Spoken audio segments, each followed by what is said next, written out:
Assalamualaikum warahmatullahi wabarakatuh. Waalaikumsalam warahmatullahi wabarakatuh. Alhamdulillahi rabbil alamin wal aqibatu lil muttaqin wala udwana illa 'alal zalimin. Asyhadu an la ilaha illallah wahdahu la syarikalah wa asyhadu anna sayyidana Muhammadan 'abduhu wa rasuluh. Allahumma salli wa sallim ala sayyidina Muhammadin sayyidil mursalin wa ala alihi wa sahbihi ajma'in. Subhanaka la ilma lana illa ma 'allamtana innaka antal alimul hakim. Wa la hawla wa la quwwata illa billahil aliyyil azim. Sadaqallahul azim wa sadaqa rasuluhul karim wa nahnu ala dzalika minasyahidin wasyakirin walhamdulillahi rabbil alamin. Yang kami muliakan pimpinan Pondok Pesantren Terpadu Darul Furqan, Profesor Dr. Kiai Al-Haj Azzuddin Mustafa Al-Magistir, dan tak lupa pula yang kami hormati dan yang kami muliakan ibunda kita Dr. Anda Hajah Yaya Juhairiyah, serta yang kami muliakan, yang kami hormati para dewan guru Pondok Pesantren Terpadu Darul Furqan, dan yang kami sayangi dan yang kami cintai anak-anakku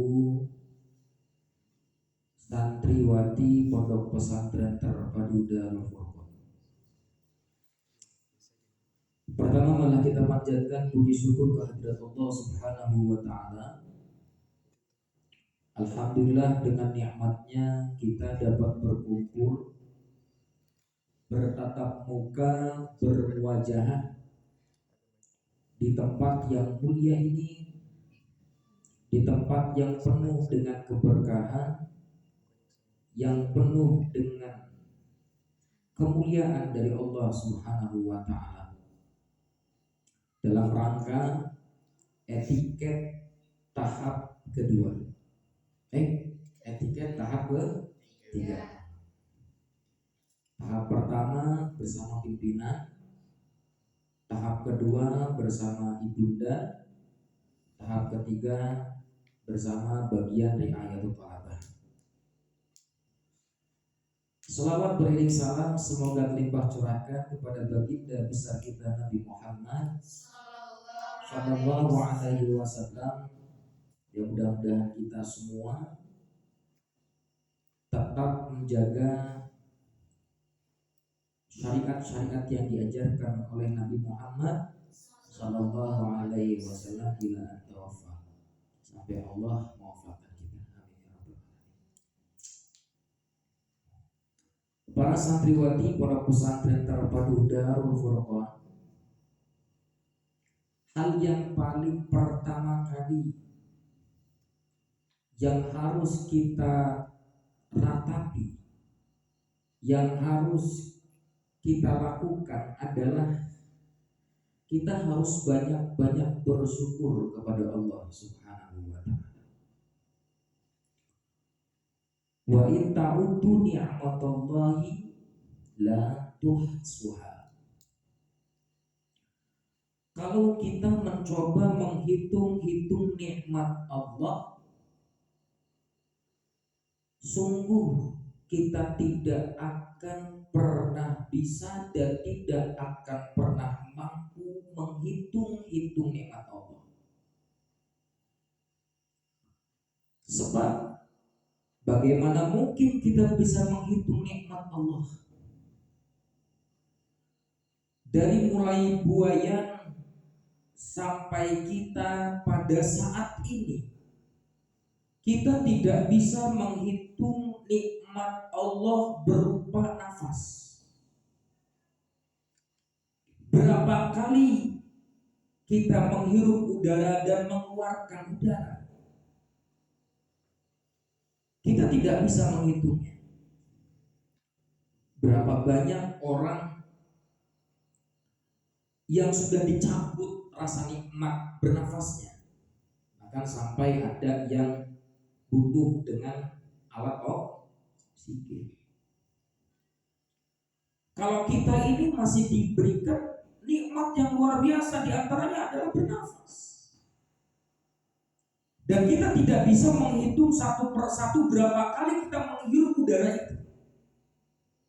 Sehingga betullah apa yang dikatakan oleh Allah Subhanahu wa taala dalam ayat Al-Qur'an, wa itta'uddu ni'matallahi la tuhsuha. Kalau kamu mencoba menghitung-hitung nikmat Allah, enggak akan mampu. Kita bisa melihat dan kita bisa berkedip, mata kita bisa berkedip. Berapa kali kita bisa berkedip? Kalau kita punya mata tapi nggak bisa kedip, berarti tidak normal mata kita ini. Betul? Karena sudah dicabut tuh rasa nikmatnya. Nah, itu tadi yang harus kita lakukan di kehidupan kita ini, apalagi kita sebagai umat Nabi Muhammad Shallallahu Alaihi Wasallam harus banyak-banyak bersyukur. La in syakartum la azidannakum wa la in kafartum inna adzabi lasyadid. Hai hamba Allah, kalau kalian banyak bersyukur kepadaku, kata Allah, maka aku akan tambahkan nikmatku kepadamu. Tapi sebaliknya, ketika kalian kufur terhadap nikmat-nikmat Allah, maka Allah akan mengadab kalian. Tidak menerima dan tidak mensyukuri nikmat Allah, Allah akan mengadab kita. Dan yang harus kita pahami, yang harus kita tahu, objek kita bersyukur itu adalah hanya kepada Allah Subhanahu wa ta'ala. Kalau kita sakit, kita datang ke dokter. Kita sembuh setelah kita datang ke dokter. Nah, rasa syukur kita yang harus kita ucapkan kepada siapa? Awas, jangan lupa. Yang harus kita ucapkan rasa syukur itu bukan ke dokternya, tapi kepada Allah Subhanahu wa ta'ala. Hanya saja dokter itu menjadi wasilah. Apa wasilah itu? Jembatan. Dokter adalah seorang yang menjembatani kita agar kita sehat. Tapi yang menyehatkan itu adalah bukan dokternya, tapi Allah Subhanahu wa ta'ala. Sama halnya ketika kalian belajar di pondok pesantren terpadu Darul Qur'an. Mungkin yang tadinya pelantang, pelondong, bengong dan sebagainya, nggak ngerti ini, nggak ngerti itu. Tapi ketika kalian datang ke pondok pesantren terpadu Darul Furqan, kalian banyak mempelajari ilmu. Kamu harus tahu bahwa kamu harus bersyukur kepada Allah Subhanahu wa ta'ala karena kita ditambahkan ilmu oleh Allah Subhanahu wa ta'ala. Tapi jangan lupa bahwa seorang guru pun adalah wasilah kalian mendapatkan ilmu. Paham sampai sini? Bisa dipahami? Karena tidak mungkin kalian bisa memahami ilmu tanpa adanya jembatan. Tidak mungkin kalian mendapatkan sebanyak-banyaknya ilmu kalau tidak ada seorang guru. Maka ada sebuah kaidah di dalam usul, di dalam kitab Mabadi Awaliyah, al-wasailu hukmul maqasid. Jembatan itu sama dengan apa yang ditujunya. Hukumnya jembatan itu sama dengan apa yang ditujunya. Artinya apa?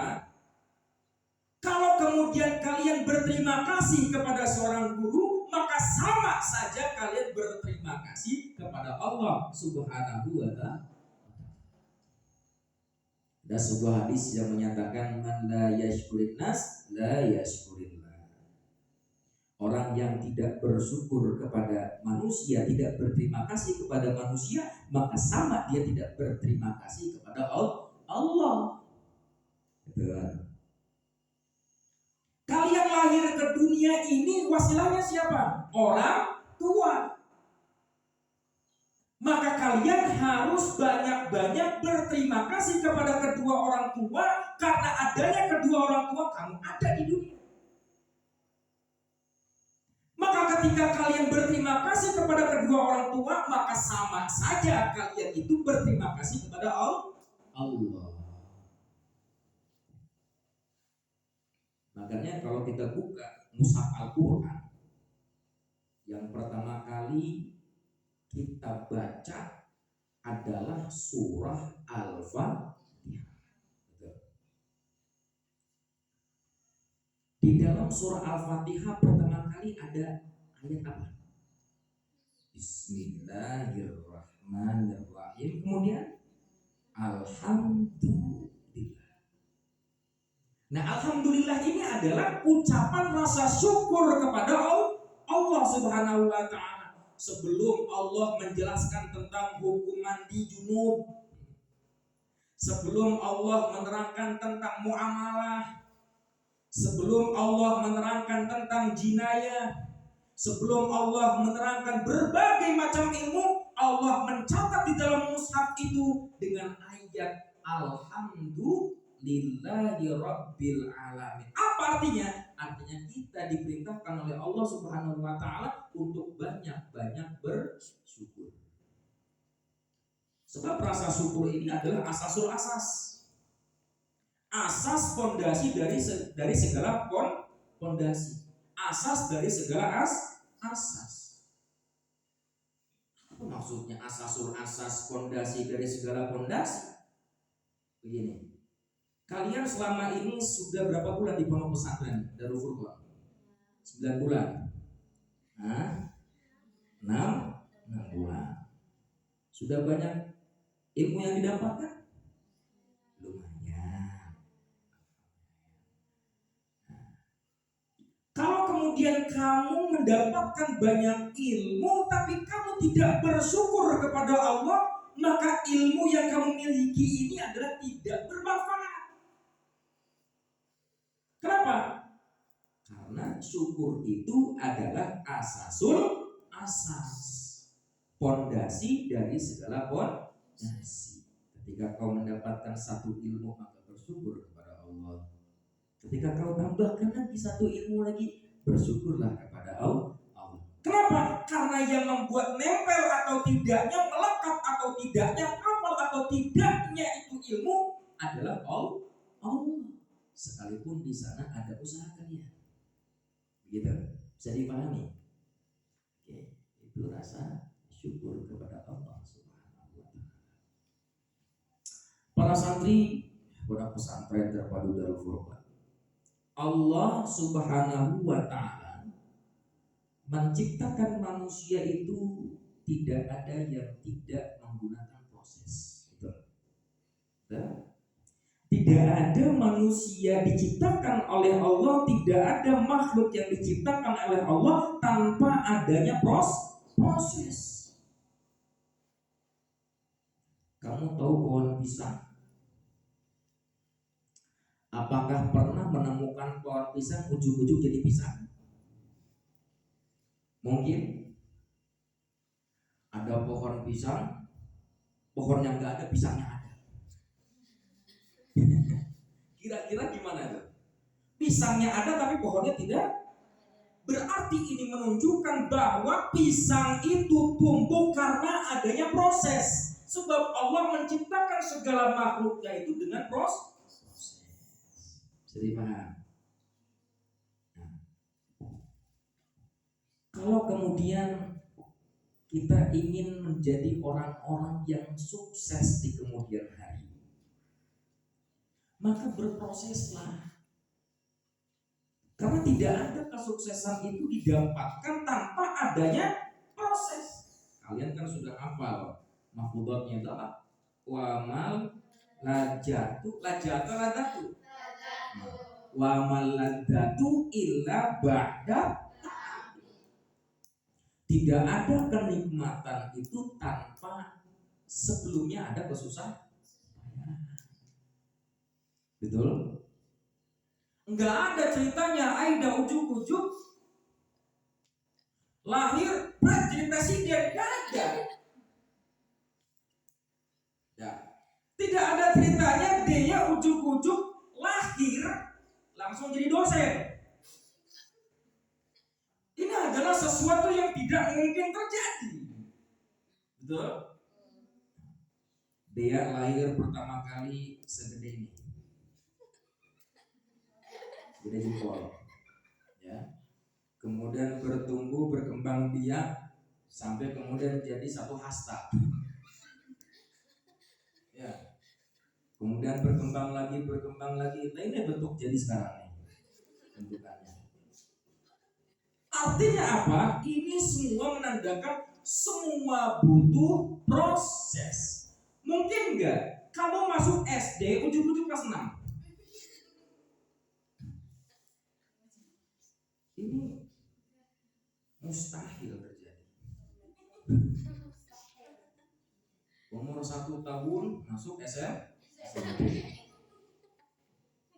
Artinya apa? Semua itu adalah butuh proses. Mungkin dari kelas 1 kamu belajar ini dan itu. Tujuannya untuk apa? Untuk mempersiapkan kamu naik ke kelas 2. Kamu naik ke kelas 2, kamu belajar ini dan itu, berbagai macam ilmu kamu pelajari. Itu juga adalah persiapan agar kamu bisa masuk naik kelas 3. Semuanya butuh proses. Maka salah satu hal yang saya apresiasi kepada kalian diantaranya adalah kamu sudah betahnya saja di pondok. Itu adalah salah satu apresiasi yang saya berikan kepada kalian. Sebab semuanya kamu bisa berproses. Gak ada. Jadi kalau kemudian kamu di awal gak bisa ini, gak bisa itu, ya wajar, namanya lagi berproses. Ya, kalau gak mau berproses matilah kamu. Hidup itu semuanya butuh proses ya. Kalau nggak mau berproses silahkan mati saja dan tak usah hidup. Kalau tidak sanggup dengan berbagai proses, matilah. Tapi jangan sampai bunuh diri. Karena bunuh diri adalah perbuatan yang dimurkai oleh Allah Subhanahu. Dan jangan pernah berputus asa. Ya, jangan pernah berputus asa. Sebab ingat, semua yang terjadi adalah rahmatnya Allah.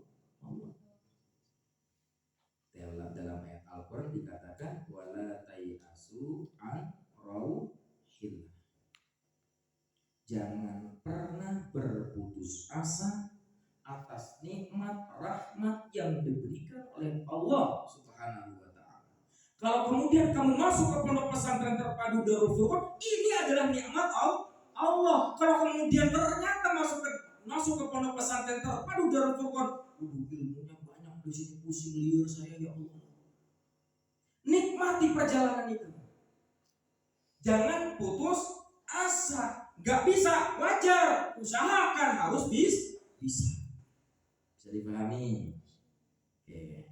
Belajar terus menerus, jangan pernah berputus asa dan teruslah berproses. Mau sukses gak? Enggak. Mau sukses gak? Kalau mau sukses maka berproses. Jangan pernah sampai kemudian di tengah-tengah perjalanan kalian putus asa. Karena putus asa itu mematahkan segala cita-cita. Bisa dipahami? Kalau mau jadi orang yang sukses, perbanyak untuk berproses. Karena tidak ada orang yang jadi presiden tanpa proses, tidak ada orang jadi dosen tanpa proses. Semuanya melalui dengan proses-proses yang panjang. Paham ya? Dan jangan pernah berpikir hanya hari ini. Ya, anak-anakku sekalian, jangan pernah hanya memikirkan hari ini, tapi pikirkan nanti masa depanmu seperti apa. Kamu nanti mau jadi apa? Kamu nanti mau punya cita-cita apa ke depan? Bagaimana nanti hidup saya ke depan? Jangan memikirkan hari ini saja, tapi pikirkan nanti ke depan kalian seperti apa. Maka oleh karena itu, hari ini dan hari-hari selanjutnya harus banyak-banyak belajar. Jangan pernah berhenti untuk mencari ilmu. Anak-anak sekalian, orang yang pintar, orang yang cerdas, orang yang banyak ilmu itu pasti dihargai oleh banyak orang dan tidak akan pernah dihinakan. Orang yang cerdas, orang yang berilmu itu akan dihormati, disegani, dimuliakan oleh banyak orang, sekalipun dia tidak ingin dimuliakan.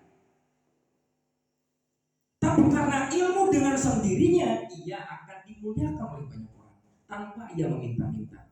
Maka itu diantaranya adalah pendidikan akhlak. Semakin kamu bertambah ilmu, maka semakinlah merunduk.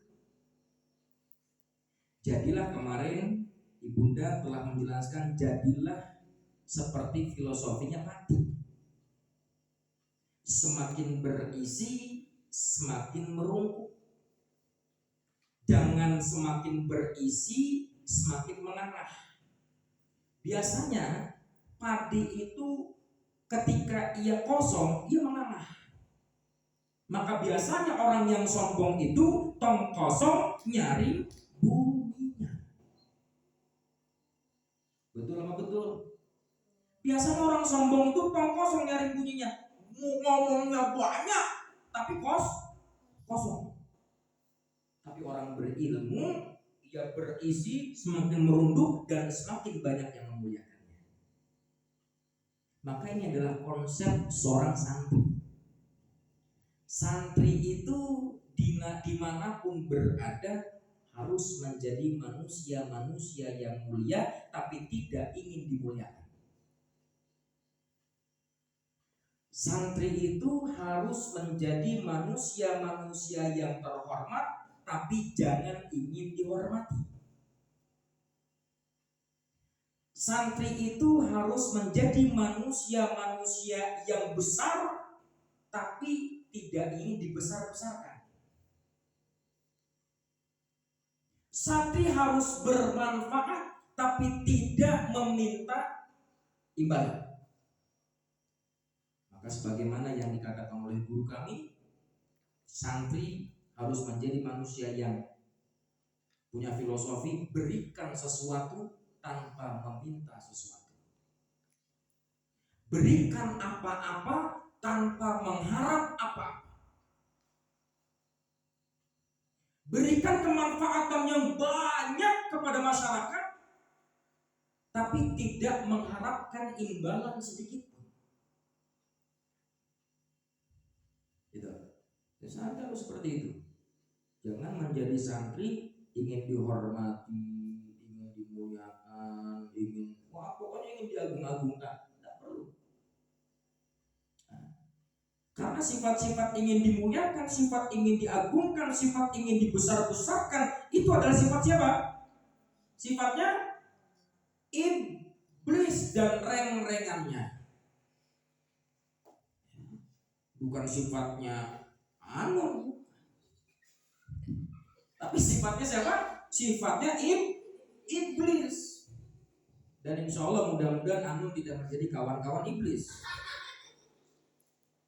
Sebab sifatnya iblis itu aba wastakbar, enggan menjalankan syariat Allah dan kemudian menyombongkan diri di hadapan Allah.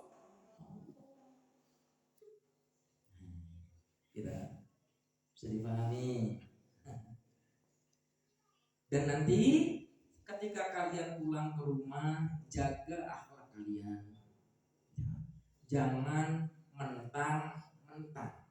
Apa? Jangan mentang. Jangan ngerasa pang-pangna, panggorengna. Ya, jangan merasa pangna.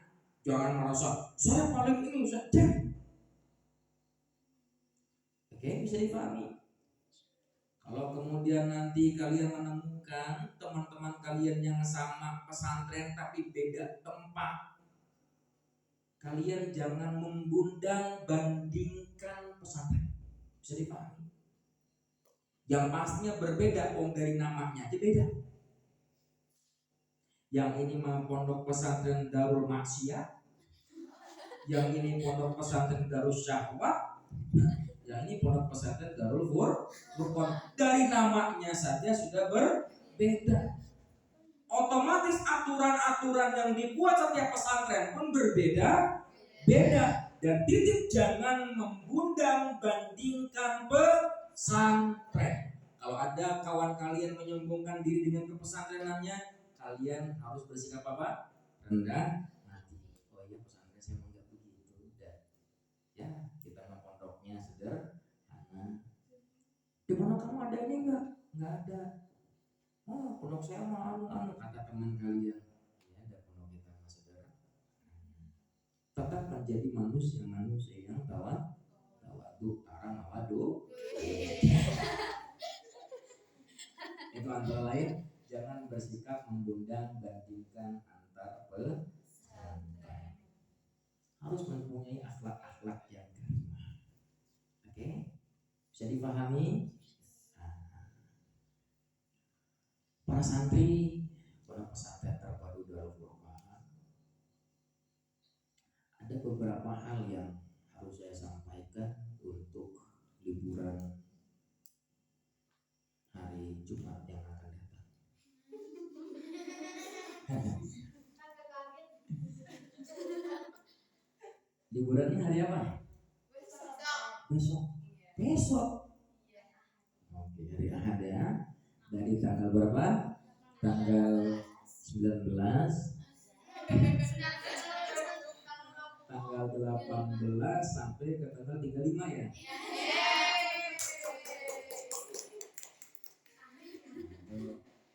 Itu madhab baru ya. Perlu diperhatikan bahwa liburan itu adalah banyak yang menyebut refreshing. Refreshing.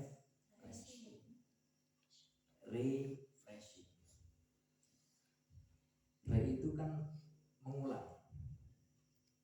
Fresh itu kejernihan, kenikmatan. Sebenarnya setiap pekerjaan itu harus dinikmati. Ada juga yang mengatakan bahwa liburan itu adalah rekreasi. Yang dipikirkan kalian rekreasi itu apa sih? Jalan-jalan, main, ulin, ngalandong, ameng, ulin, sabar. Nah, jadi liburan itu ada yang mengatakan adalah rekreasi, dan kreasi. Kreasi itu membuat sesuatu lagi. Rekreasi, mengulang untuk menciptakan sesuatu yang baru. Artinya apa? Kalau sekarang itu kalian sedang di pondok pesantren terpadu Darul Furqan yang tiap harinya belajar, maka ketika pulang ke rumah itu bukan berarti liburan free. Kerjaannya tidur, balas dendam. Geus malas dendam. Jadi ketika pulang ke rumah, ya dia jangan kemudian mumpung di rumah libur semuanya.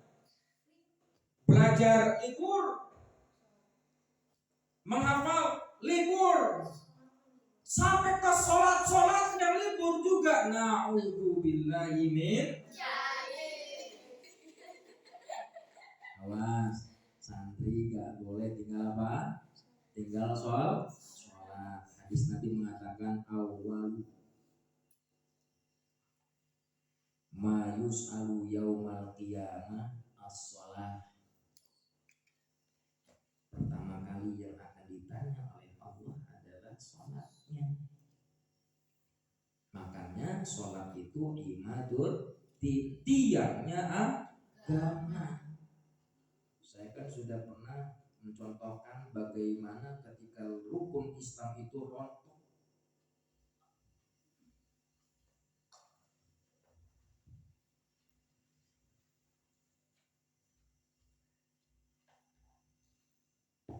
Anggap ini adalah agama Islam kita yang kita perlu. Islam itu punya rukun. Ada berapa rukun? Yang pertama, yang kedua, yang ketiga, yang keempat, yang kelima. Haji teu bisa teboga duit. Contoh hiji. Zakat juga sama. Zakat pun sama. Karena zakat itu berkaitan dengan nisab. Kita nggak sampai nisab kita, zakat kagak. Puasa Ramadan malas-malasan pula. Ditambah sholatnya juga malasan. Yang tersisa apa? Syahadat. Coba perhatikan sholat dan syahadat. Sholatnya enggak? Lepas nggak nih? Lepas nggak? Bagaimana kita ketika kita meninggalkan sholat pun sama seperti itu. Ya, gugur keislaman kita ini. Sebab sholat adalah tiangnya agama. As-sholatu imadud din. Ya, awas. Jadi yang namanya liburan itu ar-rohatu fi tabadulil amal. Yang namanya liburan itu adalah pergantian dari satu amal ke amal yang lain, dari satu kegiatan yang lain.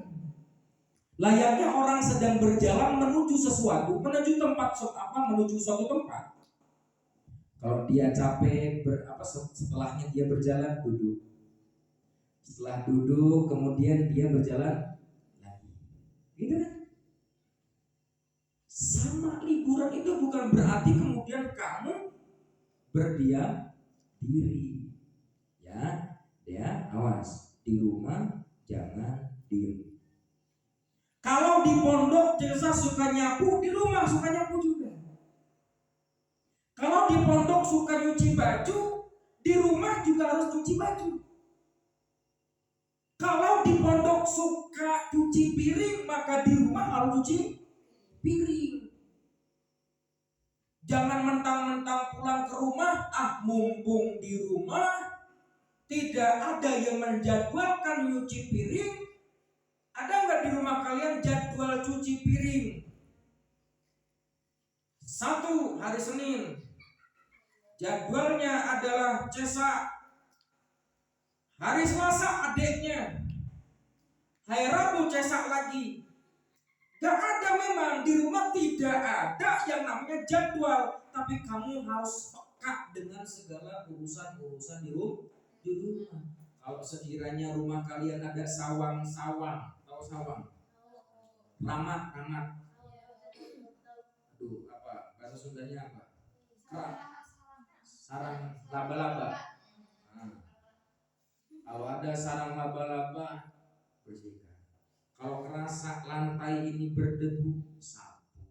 Kalau di dapur banyak cucian piring, cuci. Kalau ngelihat ada ember-ember yang penuh dengan pakaian-pakaian kotor, silakan cuci. Jangan kemudian nambahin kerjaan mamah lah.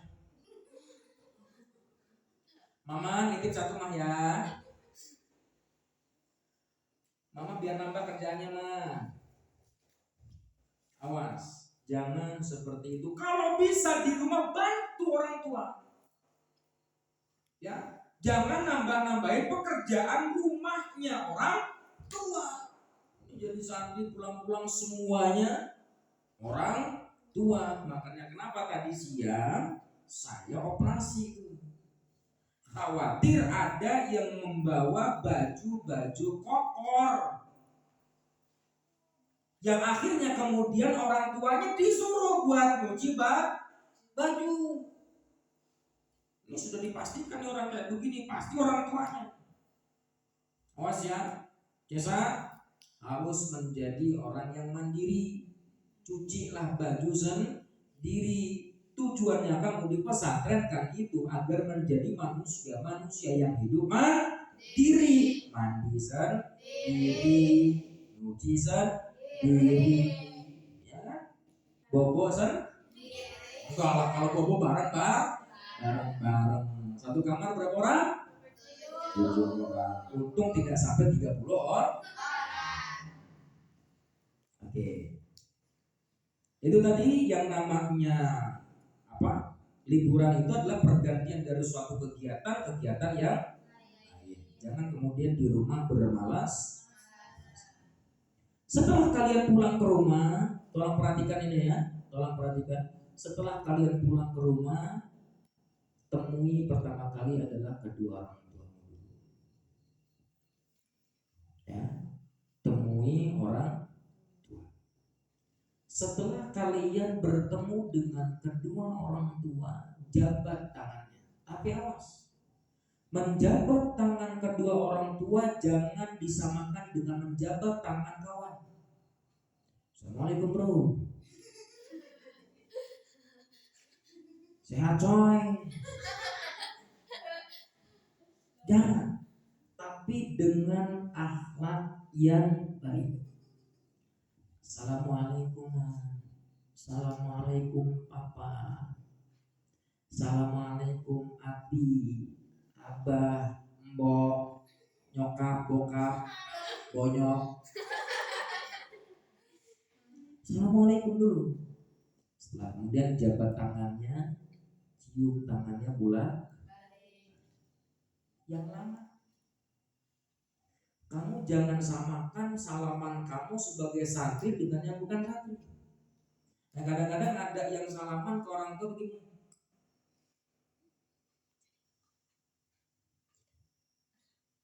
Loh, kok jijik banget sih nyium tangan orang tua? Kenapa? Karena ada kotoran di tangannya.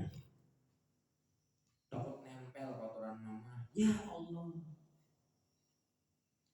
Coba bayangkan orang tuamu dulu.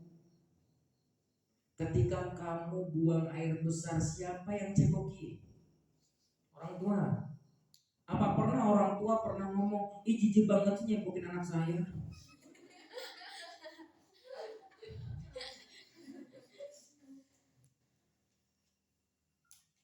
Ayah, kata mamanya, tolong cepokin anak kamu, soalnya aku jijik sama kotoran anak kamu itu bau. Gak ada ceritanya tuh. Sampai mungkin ketika kamu ingusan, disedot tuh hidung kamu tuh, ditelan sama orang tua kamu. Orang tua kamu tidak pernah mengenal jijik terhadapmu. Kenapa kemudian setelah kamu dewasa, kenapa kamu bersikap jijik orang tua? Awas, saya tidak mau ada cerita dari orang tua kamu pulang tapi kamu tidak bersalaman kepada kedua orang tua. Ustaz, bagaimana kemudian ayah saya belum pulang? Tunggu, ketika nanti pulang ke rumah langsung disamper. Ya, assalamualaikum papa, assalamualaikum bapak, assalamualaikum ayah. Ya Allah, papa kangen banget sama papa.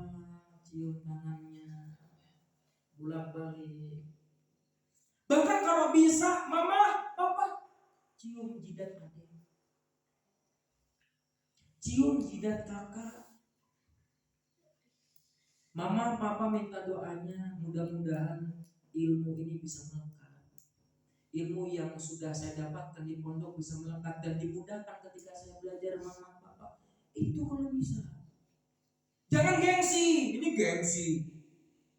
Mau minta dicium sama orang tua kok gengsi. Nah, udah gede mumpung orang tuamu masih ada. Kalau sudah tiada mau kasih apa lagi? Kau minta doa. Karena satu-satunya keramatmu itu adalah orang tua. Maka ini adalah momentum kalian bertemu kepada kedua orang tua. Sempatkan itu. Bahkan kalau bisa perbanyak bercengkrama, berperbanyak bercakap-cakap dengan orang tua mumpung di rumah. Oke? Itu diantaranya. Ketika pulang bersalaman kepada kedua orang tua, ya. Kemudian banyak bercakap-cakap dengan kedua orang tua. Jangan kemudian pulang ke rumah berdiam-diam sama orang tua. Ini ada masalah apa sama orang tuanya? Baut-baut. Datang ke rumah, anak diem, ibunya diem.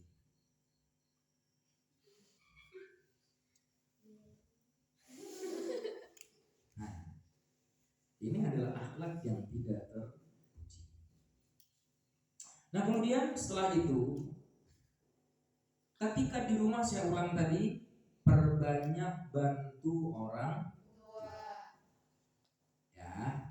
Awas, jangan sampai ada laporan Cesa tidak pernah nyapu di rumah. Tunggu saja masaknya, balik ke sini saya. Awas ya, sentil kalau nanti pulang ke rumah, ingat bantu kedua orang tua. Selanjutnya, silakan kalau mau dicatat-catat, bawa ke rumah, jangan ditinggal itu catatan itu. Sering-sering bersilaturahim, ya, sering-sering bersilaturahim kepada sanak saudara, kerabat, kawan, ya, terutama kepada guru-guru kalian di rumah. Ya, mungkin di rumah dulu pernah ngaji, ya, ada guru di kampungnya, datangi, minta doanya ke mereka, ya. Dan juga jangan menjadi santri-santri yang nganggrem di rumah. Oke, jangan menjadi santri yang nganggrem di rumah, kerjaannya tok tidur. Tapi jadilah santri yang sering-sering bersilaturahim. Kalau di sebelahmu ada saudaramu, gabung situ. Nanti kamu dicap sebagai santri-santri yang sombong. Kenapa? Karena tidak mau bergabung dengan saudara-saudaranya. Akhirnya saudara-saudaramu menilai mentang-mentang dari pondok gak pernah gabung, mentang-mentang. Akhirnya seperti itu. Jadi untuk meminimalisir nilai-nilai yang buruk dari saudara-saudaramu itu, maka gabung dengan saudara. Ya, kalau ketemu sama kawanmu, sapa, tanya kabarnya. Ya, jangan tanya kamu punya duit apa enggak. Ya, ketemu dengan kawanmu, tanya gimana kabarnya, sehat? Bukan ditanya punya uang enggak. Kalau punya uang saya mau pinjam nih. Itu, ya. Kemudian di rumah harus menjaga kegiatan-kegiatan pondok pesantren. Kalau di pondok itu sering menghafal, di rumah harus banyak menghafal juga. Ya, nanti di akhir pembicaraan saya akan berikan beberapa tugas di rumah kalian untuk hafalan. Ya, jangan kemudian di rumah gak pernah hafal, akhirnya ilmu-ilmu di semester 1 kemarin lupa semuanya. Ini kebiasaan nih, banyak yang begini nih santri-santri nih. Ya, habis menghafal, selesai, dapat jidar, dapat mumtaz, ditanya yang kemarin poho KB. Ayo baca rundayan. Hah? Yang mana rundayan itu, Ustaz? Yang itu loh. Yang mana? Yang itu manjada wajada. Waduh, manjada wajada mah tafsir, Ustaz. Waduh, apa? Manjada wajada bukan tafsir usuluddin. Ya, jangan menjadi santri-santri yang banyak melupakan ilmu. Ilmu itu kalau kata Imam Malik radhiyallahu taala anhu, ilmu itu bagaikan burung. Apa? Ilmu bagaikan burung. Burung itu kalau tidak dikandani, dia lepas. Tapi ketika dia dikandani atau dikandangi, di apa sih namanya? Dikurung. Nah, dikandani itu dikurung. Kalau burung itu dikurung, dia tidak akan terbang. Tapi kalau burung itu tidak dikurung, dia akan terbang. Layaknya ilmu. Ilmu itu kalau tidak dijaga, ya acak-acakan. Tapi ilmu semakin dirawat, semakin dihafal, semakin diulang, semakin banyak mutolaah, semakin kuat dan melangkah. Jadi coba diusahakan ketika nanti kamu membicarakan ilmu, tidak lagi banyak berpikir, langsung tak tok. Kenapa? Karena banyak mutolaah, karena banyak mengulang-ulang pelajaran. Ya, awas. Jangan pulang ke rumah yang dibawa cuma baju doang sama rapot. Ini pulang ke rumah bawanya cuma baju sama rapot doang. Pulang ke rumah bawa bukunya, tapi jangan semuanya. Itu namanya pindahan. Ini bukunya dibawa semuanya. Mau pindahan ini namanya. Ambil satu untuk mentargetkan. Kamu contoh misalnya. Saya mau menghafalkan Al-Quran, saya pengen lanjutin dan menguatkan Al-Quran ini. Saya targetkan Al-Quran, berarti bawa Al-Quran. Oh iya, Aqidatul Awam, saya pengen hafalkan semuanya. Bisa enggak dalam 12 hari ini? Berapa? Oh, 11 hari, maaf. Mau nambahin tadinya, enggak jadi. 11 hari. Dalam 11 hari ini kira-kira saya bisa enggak hafal Aqidatul Awam semuanya? Tapi Ustaz enggak punya kitabnya, beli. Mumpung di luar, nggak punya duit, kumpulin. Dari mana ngumpulinnya? Tuing. Ya, sekarang mah banyak. Coba kamu kalau nanti di rumah megang gadget masing-masing, ya silakan pegang gadget tapi titip. Gunakan gadget itu sebaik mungkin. Contohnya, saya pengen download kitab Aqidatul Awam, tinggal klik Aqidatul Awam PDF, buka download, nanti keluar tuh kitab Aqidatul Awam, semua hafalkan dari situ. Ya, sama teksnya. Aqidatul Awam dari downloadan sama yang dipelajari Darul Furqan sama, nggak akan beda. Yang namanya Aqidatul Awam pasti diawali abda'u bismillahirrahmanirrahim. Enggak ada tuh alhamdulillahil qadimil awali al akhir nati bila tahawuli, nyapak namanya. Ya. Enggak ada yang namanya Aqidatul Awam diawali dengan qala Muhammadun wa mumalikin, capak. Ya. Baik itu dari downloadan atau yang dipelajari di pondok pesantren sama. Ya. Atau kamu punya targetan untuk memperkuat hafalan Aqidatul Awam yang kemarin saya harus kuat hafalannya, bawa kitab Aqidatul Awam. Jadi punya targetan santri itu. Ya, jangan santri asal-asalan, nggak punya targetan dalam menghafal. Santri kudu banyak targetan untuk menghafal. Bulan ini saya harus hafal kitab ini. Bulan ini harus hafal kitab ini. Bulan ini harus hafal kitab ini. Hari ini satu Al-Quran saya harus hafal. Ini luar biasa. Nah, selanjutnya kegiatan seperti wirid-wiridan ba'da sholat, ya, ini juga harus dibaca.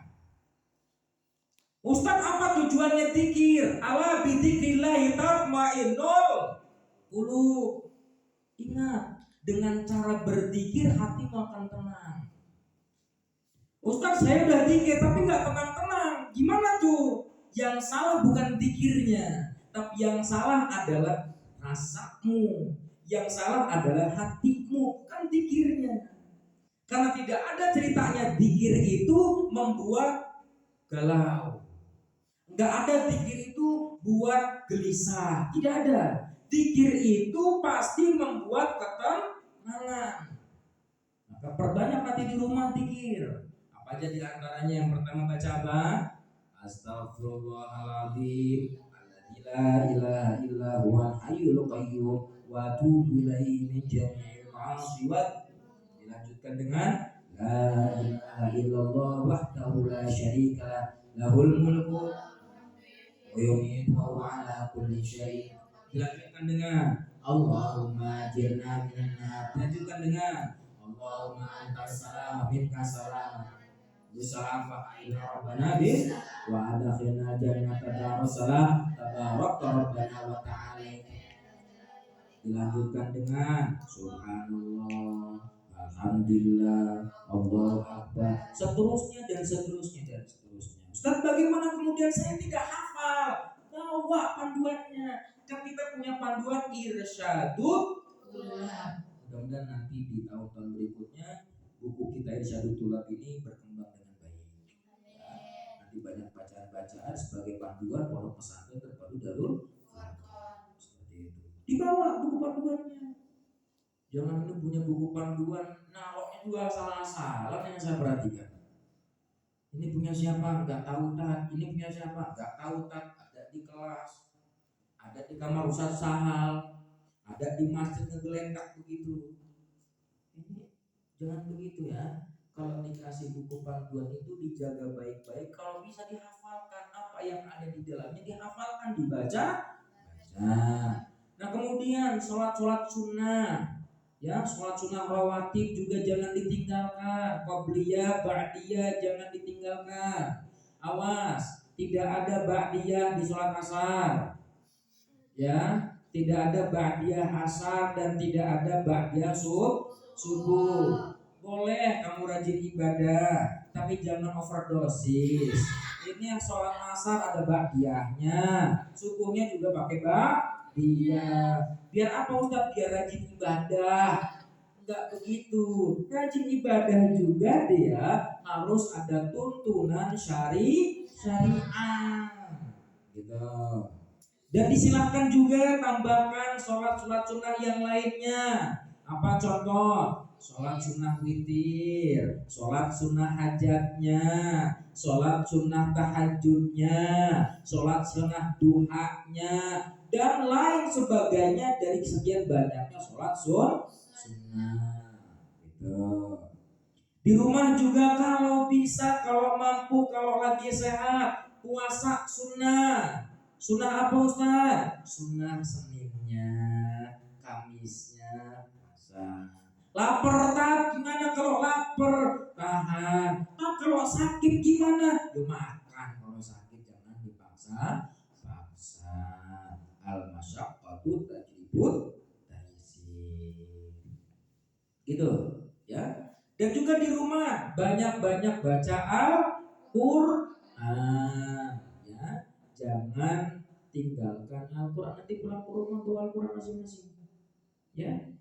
Bawa Al-Qur'an ya. Awas, pulang enggak bawa Al-Qur'an. Lo santri ini harus lekat dengan Al-Qur'an.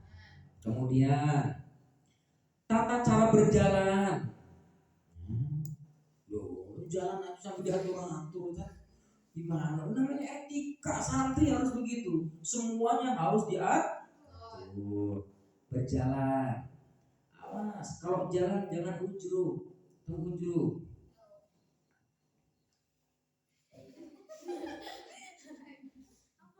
Jalanlah dengan anggun, dengan tatapan muka ke depan, jangan toleh kanan, jangan toleh kiri. Saat gimana kalau ada yang manggil, Aida, jangan woi. Jangan begitu caranya. Ajaran Rasulullah itu balik kanan, dekati, tatap muka. Ya, ada apa? Bukan dipanggil, Aida, yo. Ya. Gaskeun. Titip cara berjalan pun harus diatur. Jangan ngoset. Apa ngoset itu? Jangan bersuara jalannya, jangan ngegeser. Kusrak kasrek, kusrak kasrek, kusrak kasrek. Nanti dikira jual bakso. Ya, usahakan kalau jalan itu diangkat kakinya, gitu ya, diangkat, jangan digusrak gasrek. Apalagi main-mainin sendal, sakos, sakos, sakos, sakos. Awas, itu diperhatikan jangan sampai seperti itu. Ya, diangkat kakinya, jangan sampai bunyi. Paham sampai sini? Oke. Kemudian awas, jangan toleh kanan, jangan toleh kiri. Fokus ke depan. Sebab khawatir, ini juga ada benarnya. Kalau kamu berjalan sambil toleh, khawatir tiang di depan nggak kelihatan, nabrak lu. Nah, awas, diperhatikan seperti itu, ya. Nah, kemudian cara makan. Waduh, makan juga punya caranya, ya. Ya, usahakan kalau kemudian kalian makan dengan alat makan, diantaranya ada sendok, ada garpu, ada apa? Ada piring, ya, ada apa lagi? Mangkok. Semua alat makan dipakai ketika makan. Sampai ke nampan-nampan juga dipakai dan dimakan juga tuh. Nah, usahakan kalau menggunakan alat-alat makan jangan sampai bunyi-bunyian. Nah, saya contoh.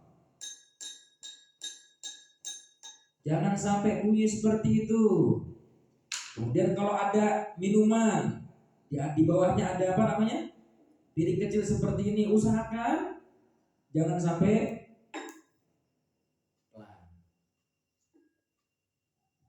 jangan dibanting, pecah. Ya, ingat kalau makan menggunakan alat-alat piring jangan sampai berbunyi, gitu ya. Dan usahakan makan itu dengan menggunakan tangan kanan. Ustaz, gimana kalau kedal? Apa kedal tak kedal? Kidal. Nah, gimana dari lahirnya udah kidal? Pakai tangan kiri makannya. Ya kalau memang tidak bisa itu namanya darurat, dipersilakan. Tapi jangan sengaja anu yang biasa pakai tangan kanan nyobain pakai kaki. Nah, awas perhatikan seperti itu. Makan menggunakan tangan kanan. Bagaimana kemudian? Ingat, ketika makan tangan kiri jangan ikut-ikutan. Ya, yang tangan kanan megang sendok, yang kiri megang kerupuk.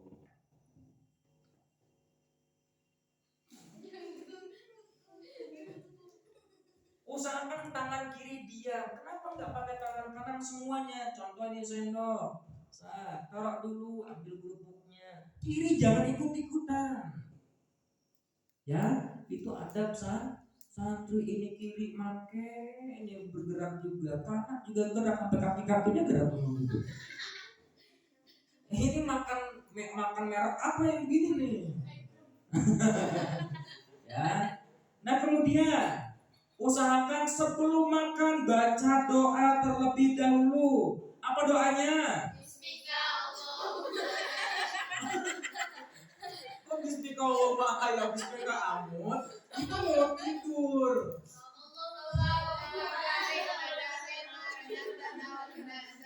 Allahumma barik lana wa razaqna wa qina ada. Jangan Allahumma ya bismika amun. Apalagi ini mau baca doa, mau makan, bacanya a'udzubillah apa? Allahumma inni a'udzubika min syarri. Belum dimasukin udah mau dibuang. Ya, perhatikan. Nah, kemudian sudah diajarkannya di dalam kitab Taisir ya. Kalau lagi makan jangan sambil minum terkecuali sedang apa? Sedang apa? Seret. Seret. Kalau seret ceket. Ya, kalau ceket nggak apa-apa, itu darurat. Kalau nggak diminumin, takut tambah banyak di sini. Mumbul. Awas ya, kenapa? Ini menjaga agar tidak cepat kenyang. Khawatir nanti karena banyak minum, nasi yang ada di piring tidak kemakan. Itu antara lain. Nah kemudian ketika makan jangan kecap-kecap. Ya demi aja saya terkadang terganggu ketika ada orang yang di hadapan saya makan kecap-kecap itu. Saya kadang-kadang pengen berhenti makannya. Kenapa? Gigi. Apa? Gigi.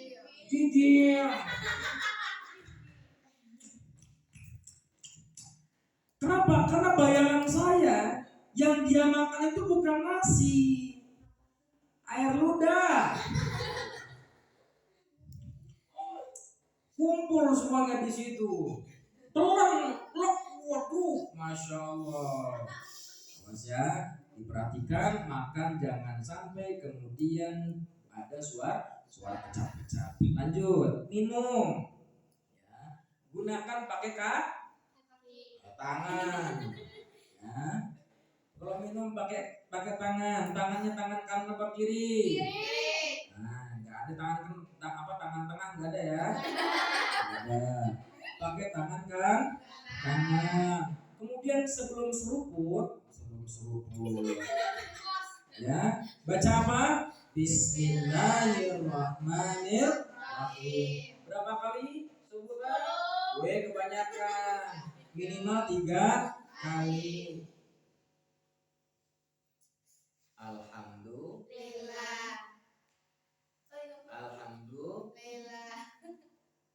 Alhamdulillah. Biasanya para sahabat Rasulullah setelah minum baca apa? Allahumma shalli ala sayyidina Muhammadin wa ala ali sayyidina Muhammad. Praktekkan di rumah ya. Salawat hafal. Wah, ada tugas kayaknya kalau salawat hafal. Sehari harus baca 6.666 salawat. Oke, itu cara minum ya. Awas. Kemudian kalau kalian ada undangan, ya ada undangan dari kawan-kawanmu reuni kelas 6 Cikalang misalnya, apa Negla Sari ya? Negla Sari. Ada undangan dari kawan-kawan reuni, datangi. Jangan kemudian ngapain datang apa manfaatnya? Jangan seperti itu, datangi saja. Tapi kalau kemudian kalian melihat kawan-kawanmu di sana tidak sesuai dengan syariat Nabi, tidak sesuai dengan aturan-aturan agama, jangan sampai kamu mengatakan, ya Allah, Anda sudah termasuk ahli neraka. Jangan ya. Kalau ada kawan-kawanmu yang tidak menggunakan jilbab, jangan kemudian kamu bilang ke mereka, ya Allah, ini kawan-kawan iblis. Jangan. Karena belum tentu kalian mengenakan jilbab, jubah dan sebagainya itu termasuk ahli surga, belum tentu. Ya, ada sebuah kisah di dalam kitab Uskuria. Ada seorang pelacur yang kemudian dia masuk surga cuma gara-gara satu amalan. Apa amalannya? Memberikan air minum kepada kalbun. Ya, cuma itu. Artinya apa? Dia saja diberikan kesempatan untuk masuk surga. Itulah rahmatnya Allah, kasih sayang Allah kepada hamba-hambanya. Kalau Allah saja memberikan kasih sayang kepada kalian, kenapa kalian tidak mau berkasih sayang kepada mereka? Ya, Allah saja tidak langsung mengecap-ngecap kalian ahli neraka, tidak. Kenapa kemudian kamu sebagai manusia yang tidak ada urusan dengan masuk atau memasukkan atau tidak masukkan ke dalam neraka atau surga, nggak ada urusan kamu. Yang masukin surga siapa? Yang masukin neraka siapa? Nggak ada ceritanya Sahila masukin neraka Lisna.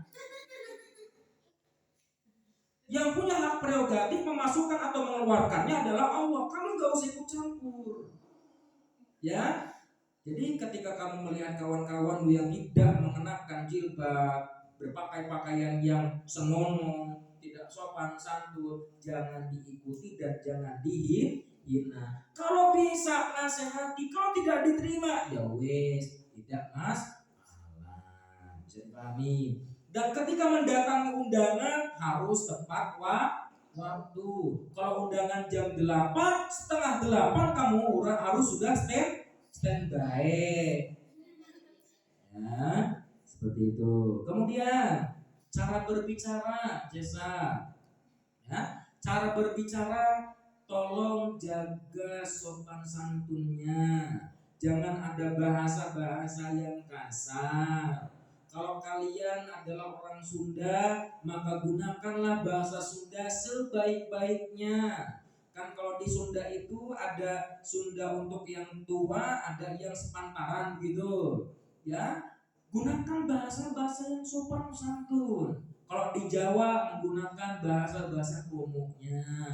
Ayun ning pundi, ayun merika, ayun merika, ayun meriku. Badhe nang pundi, badhe tang meriku. Orang Sunda badai ka mana? Badai ka Pengker, badai ka Londo, badai ka Payun. Ada kan Londo ya? Lando, Tonggo. Ya, itu.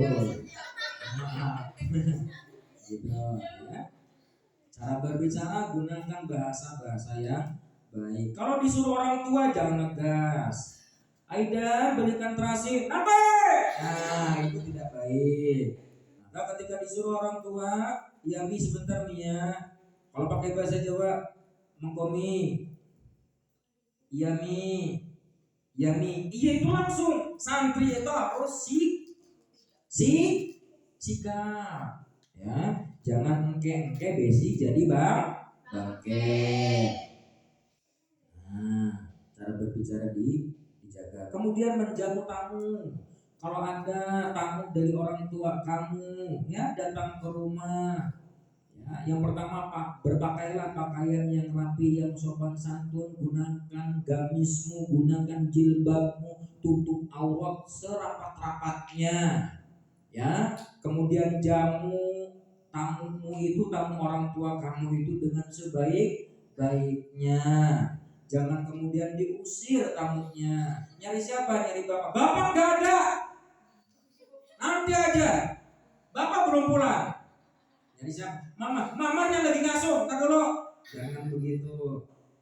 Mau nyari siapa Pak? Nyari bapak. Oh iya sebentar Pak ya. Saya panggil dulu. Saya tanyakan ke mama dulu. Ya. Tunggu sebentar Pak. Jangan langsung disuruh masuk. Masuk. Jangan. Khawatir ini maling. Ya. Mewaspadai khawatir ini pencuri. Ya sekalipun kita tahu ini temannya bapak, sekalipun tahu, nanti tanyakan ke orang tua dulu disuruh masuk atau tidaknya. Seperti itu ya. Jadi harus dijaga adab-adab seperti itu. Nah kemudian suguhlah tamu itu dengan makanan-makanan yang enak, ya. Jangan kemudian remeh-remeh tempe ditaruh di situ. Ini kurang adab gini. Ikramu duyuf wajib, memuliakan menghormati tamu adalah wajib. Yang terakhir, ketika keluar rumah, ya berpakaian apa? Rapi. Jangan berpakaian yang sobek-sobek. Ya, kalau bisa pakaiannya digosok. Sekalipun di pondok jarang gosok. Tapi di rumah karena akan ada gosokan, silakan digosok, dirapikan bajunya. Ya. Dan saya himbau kepada semua santri, jangan ada yang mengenakan baju terpisah. Paham? Paham nggak baju terpisah, pakaian terpisah? Antara atas dan bawah terpisah, saya tidak menyarankan. Keluar rumah pakai gamismu. Ya. Jangan pakaian yang ini ke atas, yang ini ke bawah. Nah, bisa dipahami? Pakailah gamis itu. Oke, selanjutnya kenakan kerudung yang besar sebagaimana yang diajarkan oleh syariat. Mana diantaranya di bawah pundak. Jangan sampai ini ada kadang-kadang saya pernah lihat perempuan pakai kerudungnya kecil atau kecil, ini segini doang. Ada kan? Ada nggak? Nah, kerudung tapi panjangnya cuma segini. Ini nutupin apa? Lehernya kelihatan kemana-mana. Hah? Nutupin tubuh. Nah, ini harus diperhatikan ya. Pakaianmu, dan kalau bisa keluar rumah ya, gunakan apa? Kaos kaki, terkecuali hujan, lepas karena nanti bau. Ya. Kemudian pakai apa namanya dalamannya itu? Yang panjang, celana panjang. Apa namanya? Ya, pakailah legging. Ya. Jangan kemudian kamu pakai gamis tapi tidak mengenakan dalaman. Ya, pakailah serapat-rapatnya, pokoknya aurat kamu harus tertutup. Perhatikan nih depanmu ini ada rambut atau tidak di depan nih yang keluar ya, godekmu diperhatikan keluar atau tidak ya, awas jenggotmu, nah kalau punya jenggot. Nah kemudian lagi diantaranya ya, dan cukup sampai di situ. Yang terakhir, sampaikan salam kepada kedua orang tua dari Pak Kiai, kemudian dari Ibu Nyai, dan dari Dewan Guru. Ini jangan sampai tidak ya, sampaikan salam. Gimana nyampeinnya? Mama, ada salam dari Kiai, ada salam dari Bu Nyai, atau ada salam dari Dewan Guru. Mudah-mudahan orang tua kalian di rumah diberikan kesehatan oleh Allah Subhanahu wa taala, dilancarkan segala urusannya, yang sedang sakit mudah-mudahan disembuhkan ya, yang punya utang mudah-mudahan dilancarkan ya bayar utangnya, takutnya yang pakai peleter ya mudah-mudahan dilancarkan segala urusannya, mudah-mudahan dijembarkan rizkinya. Doa untuk kalian, mudah-mudahan kalian menjadi orang-orang yang sukses, jadi orang-orang yang berguna, bermanfaat untuk nusa dan bangsa, pada khususnya adalah untuk kalian sendiri. Oke ya, bisa dipahami semuanya? Gitu saja, mudah-mudahan apa yang saya sampaikan ini bisa bermanfaat untuk kalian semua ya, dan mudah-mudahan semuanya sehat sampai kembali ke pondok lagi ya. Wallahu muwaffiq ila aqwamit thoriq. Wassalamualaikum warahmatullahi wabarakatuh.